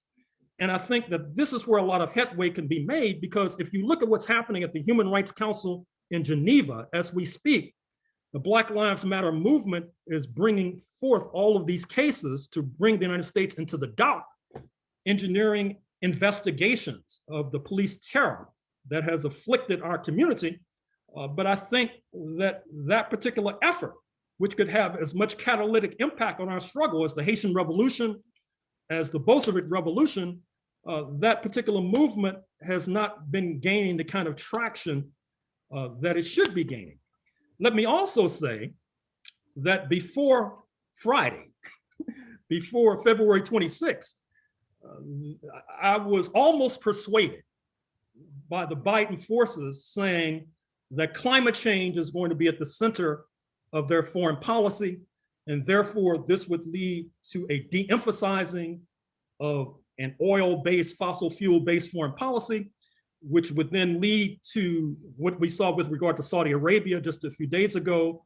That is to say, downsizing relations with Saudi Arabia, the late call to Benjamin Netanyahu, keeping Israel on tenterhooks for a number of weeks, not least because Mr. Netanyahu threw himself into the bear hug of Mr. Trump and the Republicans, and that it would also mean re-entering the nuclear accord with Iran. And it would also mean, as we see in the National Security Council, a reduction of National Security Councils in the White House that coordinates foreign policy for US imperialism. You've seen a reduction of specialists and analysts focusing on the so-called Middle East, and an exponential increase of specialists focusing on Asia, particularly China, because China now is in the crosshairs. But of course, we know what happened. You had the bombing of Syria. So I got to go back and talk to these Bidenistas and so they can tell me how that fits in to what they had told me before Friday. I should also say for the Black Liberation Movement that if this de-emphasis of fossil fuels takes place, it will have enormous consequence for petroleum-based economies such as Nigeria, the continent's giant, for Angola, the country that produced so many Black Americans. And so I would say that in terms of my concluding remarks, that redeploying forces to the international front, to the anti-imperialist front should be seen as a strategic priority. With regard to domestic priorities, certainly the John Lewis Voting Rights Act, which would help to circumscribe the effort in these state capitals to engage in the kind of chicanery you see in Texas, whereby you have a voter ID law that does not admit that a student ID can be a valid ID, but does admit that a hunter's license can be a valid ID. The John Lewis Voting Rights Act needs to be put in the passing lane. Likewise, the PRO Act, which would allow for an easier path for unions to organize, should be seen as a high priority, because at the end of the day, once again, we're talking about a Black community that post-slavery is heavily and disproportionately working class, that's heavily and disproportionately pro-union, and therefore would justifiably and understandably flock to a PRO Act. Likewise, I would say that the George Floyd Policing Act, introduced by Congresswoman Karen Bass of Los Angeles, needs to be a priority. It would seek to circumscribe the chokehold, for example, through which both George Floyd himself and Eric Garner in New York fell victim. It would seek to construct a national registry, because right now, when we try to figure out how many people the police have been killing in our community, oftentimes what happens is that people go to a database maintained by the Guardian of London. And we need a database here in this country. And also we need a way to keep police officers from fleeing one jurisdiction after they've been disciplined or fired and becoming a police officer in another jurisdiction. I understand that that's the police officer who killed the Black youth in Cleveland, Tamir Rice. That was his story. And then finally, with regard to an international front, and to end on an upbeat note, let me salute Martin Luther King III, who just left Mexico, Oaxaca, just a few days ago. He went there to confer with AMLO, the president of Mexico, and it was a ceremony marking the tenure of the first Mexican president of African descent, Vicente Guerrero, 1829, who of course moves to abolish slavery in September 1829, which then helps to induce many Black people to flee from Texas to Mexico, which then in turn ignites the revolt of the settlers in Texas as they secede from Mexico and then eventually join the United States in 1845. So let me conclude by saying we need more examples of what Martin Luther King III just did. I would hope that he would talk to other leaders and that they would then engage in pilgrimages, not only to the CARICOM headquarters in Georgetown, Guyana, the African Union headquarters in Addis Ababa, Ethiopia, the European Union headquarters in Brussels, not to mention New Delhi, Beijing, and Moscow. Thank you very much. Well, thank you for your brilliant talk. And I urge everyone in the audience to go and read your excellent books, the 30 books that you have written. But at the same time, I'm asking everybody to contribute to the people's world. And also, I've been a member of the Communist Party since 1978. I lived in Mexico in 76 to 78. And when I left, I said, I have to go back to the United States and join a socialist movement. And that's what I did. So I'm urging you all to join the Communist Party, because in the Communist Party, you'll struggle and you'll try to change all the ills of society, not only in the United States, but all over the world. And Christian will continue, and thank you, everyone. Wow, wow, wow. That was a lot of information. I just can't believe it. That was a lot. I definitely will look at this recording again and maybe take more notes because I was definitely writing a lot of notes. Thank you, Gerard. I'm gonna pass it to Tamika Mallory from Until Freedom.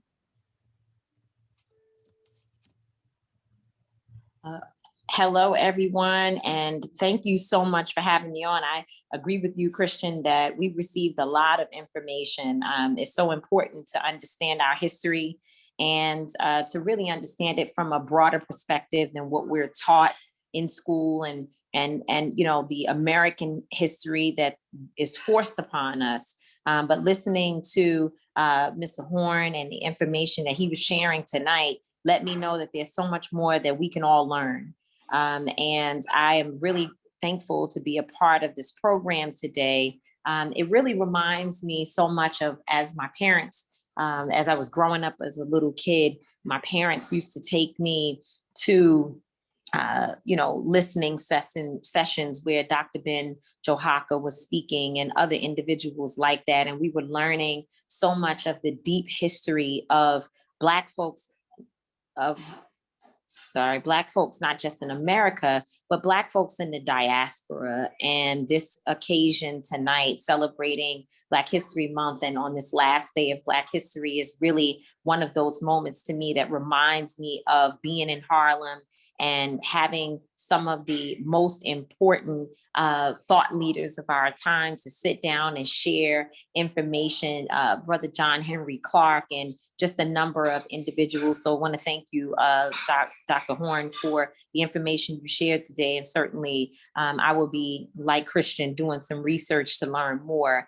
I am in the middle of a rehearsal tonight, so I don't have long to stay with you all. But what I will say is that what I've been encouraging people during this Black History Month is on the level of commitment that we're willing to take. Where are we in terms of our commitment? We're spending a lot of time, we always do, commemorating, remembering, talking about the stories of where we come from and trying to make sure that we know the history and the foundation so we understand where we are and where we're going. But I think that the commitment in terms of where it is that we're prepared to go together and the direction that we're traveling in is so important in this moment. It is important for us to consider how much of a sacrifice each and every one of us is willing to make, even new sacrifices, in order for us to really push the needle on behalf of social justice and equity in this nation.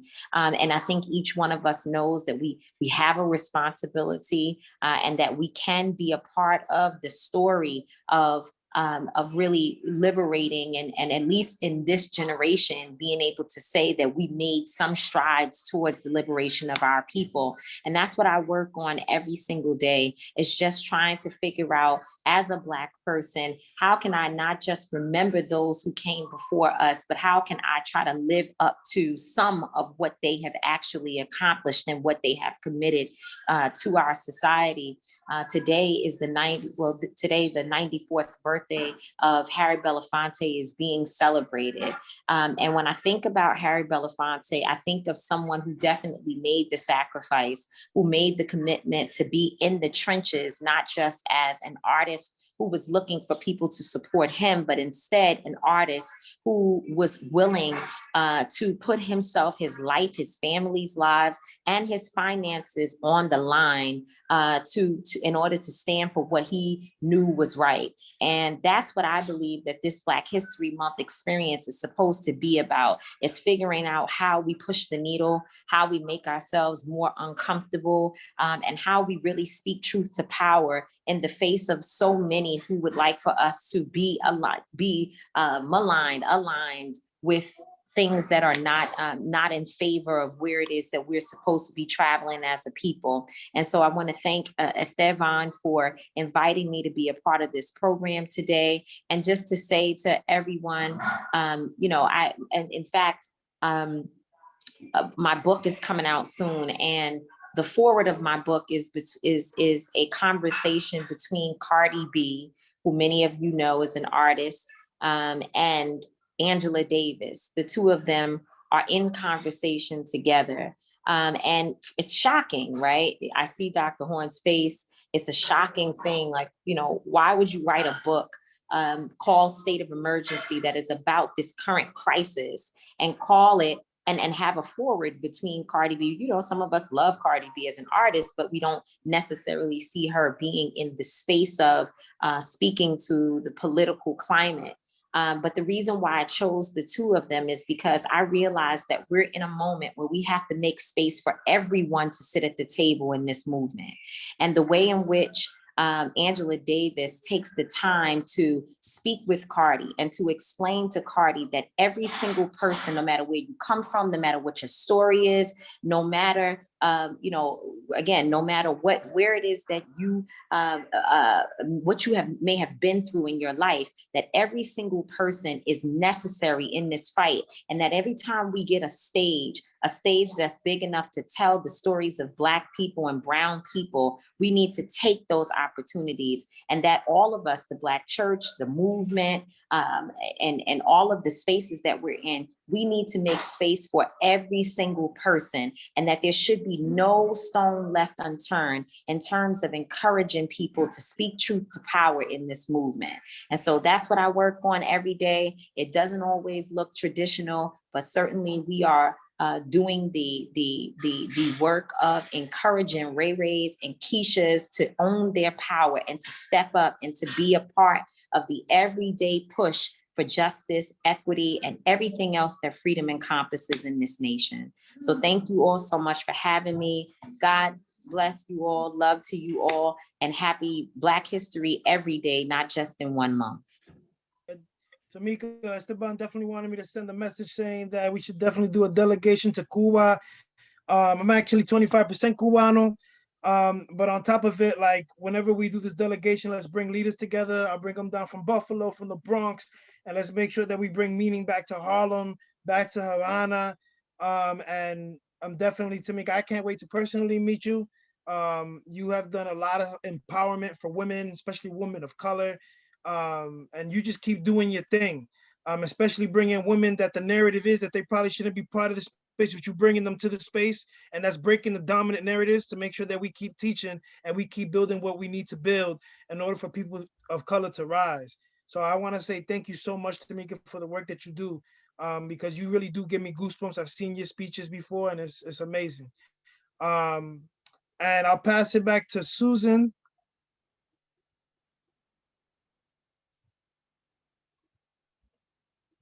I don't know why I can't hear you, Susan. Is it just me? Sorry. Yes, we're going to hear some music now from Len Shang, and I'm 25% Cuban also, Chris. That's what's up. Now we got to get people to be 100% down with the party. That's one thing that we got to do. But that's what's up. That's good to know. My father's half Cuban, and if everybody could too, my father probably any day. If my father's name is D'Artagnan Para, if you could put a prayer out there, I would gladly appreciate it. We will. And let's pass it on. Len, you're going to kill it. Go ahead, Len. Thank you so much, everybody. You guys have been amazing. Sir, Mr. Horn, it's been an honor to hear you. And everybody else, it's been an honor this evening. Thank you so much for coming out, everybody, and be safe. This song is called A New Day. Destruction, we at war. Anybody ask, what we fighting for? Devastation, poverty. We got money for war, not for those in need. Freedom, slavery. They don't give us much of a choice if you ask me. But I wanna see it. I wanna see it. I wanna see it. A new day. The government is filled with gangsters. Now you can lie to yourself, or you can believe it's real. The things you hear and read, and we are living in a state of a dream. They trick us with the media. And if you think about it, you're plugged in every way, every way. So think about it. Please think about it. They try to reprogram us every day, but I want to see it. I want to see it. I want to see it. A new day, said I want to see it. 'Cause I believe it. We gotta achieve it, y'all. A new day, now love yourselves. Love yourselves. Believe in yourselves, y'all. And we'll see a new day, now love each other. Respect each other. Help each other, y'all. We'll see a new day, now love the babies. Protect the babies. Love the babies, y'all.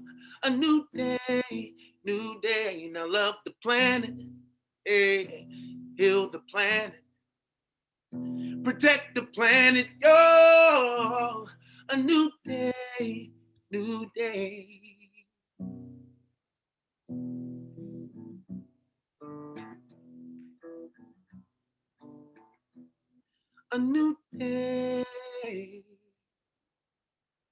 Thank you so much, everybody. Thank you. Glenn, thank you so much. Your voice is godly. Thank you so much. Thank you, brother. Thank you. And I know that we are closing out, and I do want to just say, please donate to the party, become a member. Esteban, thank you so much for bringing me into this space with such beautiful, powerful people. You are a powerful brother. And Gerard, I don't know if you've seen in the question that there was a question for you about Malcolm X's daughter reopening the case to her father's assassination. I don't know if you can answer that real quick. And then I'll pass it to Susan. Once again, everybody get part of the power, get part of the party. Our people are rising and we need to rise together. Once again, like I said in the beginning, there is no power like the power of organizing people. Gerard, it's on you. And then Well, I just want to thank all the panelists. It was fantastic. Rosanna, the Reverend, Gerald, Len, B, Emmy. Thank you, Robert Jackson. Keep on the struggle. Being a communist, we're all positive. We believe that we will change the world. Socialism is close. It's right around the corner or closer to that. I feel it. Emmy, do you want to play? Do you want to end a little? I don't know if you're ready to play at the end. If not, goodbye, everyone. You want to play? Thank you so much. Thank you, everyone. Awesome. Bring out a little traveling music for you. Oh, great. Thank you so much. Traveling music. I'll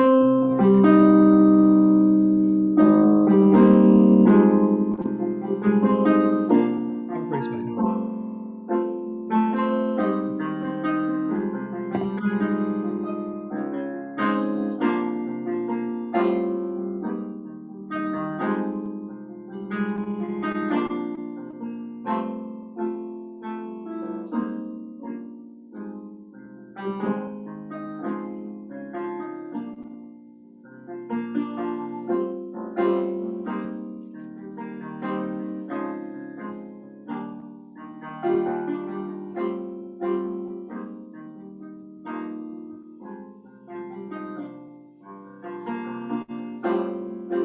Emmy, I want you to continue, but can you give me 1 second, Emmy?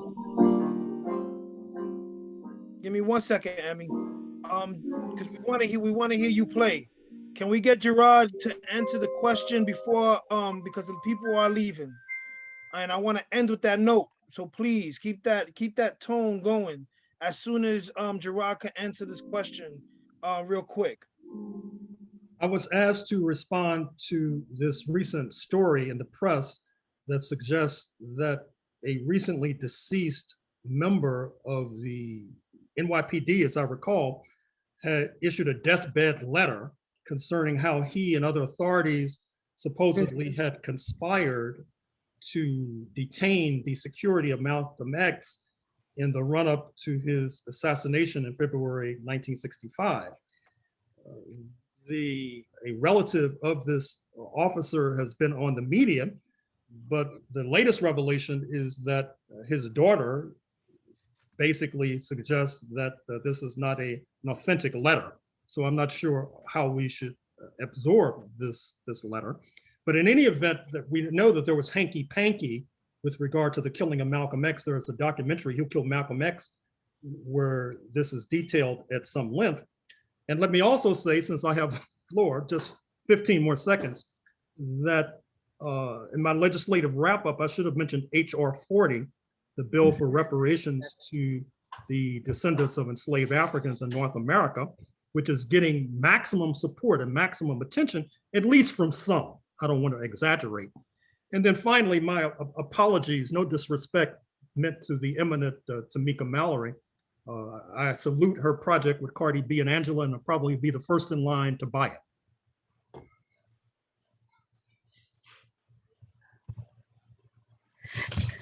Yeah, I mean, So I'm sorry, maybe a prayer from Reverend West and then music by Emmy. Do you want to end in prayer, Reverend? I'm not sure if she's here. Yeah, she's there. Sure, I'm happy to. Thank you. It's great to be with you all. So let's pray. Spirit of love and justice and community, we give you thanks for the blessing of this gathering tonight, for the wisdom and the power and the vision that was shared, for the community of your people gathered. And we ask that as we go from this place, that your spirit would continue to guide us, to inspire us, to draw us together in solidarity, to deepen our commitment and our love for your people. We know that the way before us is not always clear, that there are challenges that lie ahead, and yet we trust also that there is a way before us to the freedom and justice and liberation that you imagine for us. And so we pray all these things in your many names. Amen. Thank you.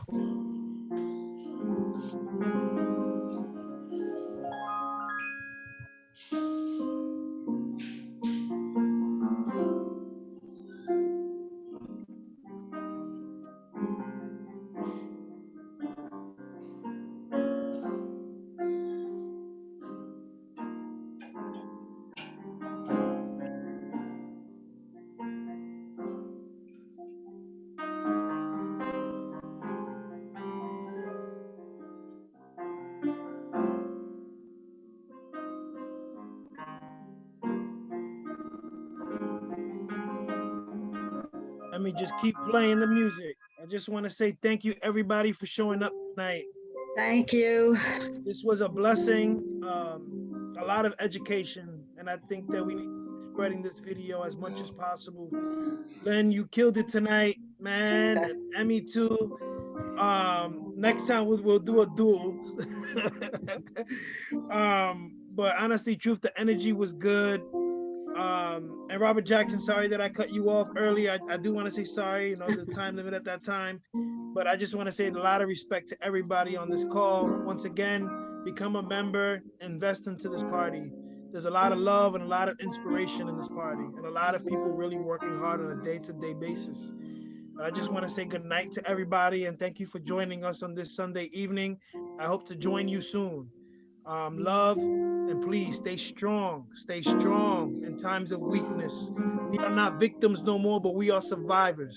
We are not victims no more. We are survivors that will create chaos if we need to for our people, for freedom. So I just hope that everybody stays strong, and just think about all the angels and all our ancestors that's on top watching us. Peace and love, everybody. Good night, everyone. Thank you. Have a good night, everybody. Yeah, Gerald Horn was cool.